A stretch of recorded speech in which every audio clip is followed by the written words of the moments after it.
নির্যাতিত মুসলিম বলতেছি। ইসরায়েলিরা যখন আমার উপরে বোম ফলাইছিল তোমরা কিছু বলো নাই, তোমরা শুধু অনলাইনে স্ট্যান্ড উইথ ফিলিস্তিন করছিলা, আর কিছু করতে পারো নাই। ওই একটা ট্যাগের কারণে আমার বোন বাঁচে না, আমার মা বাঁচে না, আমার সন্তানরা বাঁচতে পারে নাই।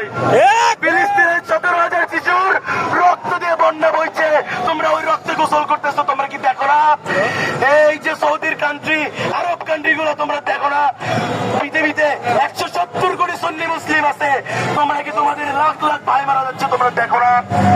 আমাদের কষ্ট তোমরা দেখো না? এই যে ফিলিস্তিনের রক্তের বন্যা বইছে, এটার হিসাব একদিন আল্লাহর কাছে তোমাকে দিতে হবে। মুসলিম জাতির কলঙ্ক, তোমরা তোমার মুসলিম ভাইকে বাঁচাতে পারতেছো না। তোমরা কেমন মুসলিম, তোমরা কেমন মুসলিম, তোমরা তোমার মুসলিম ভাই বোনেদের বাঁচাতে পারতেছো না।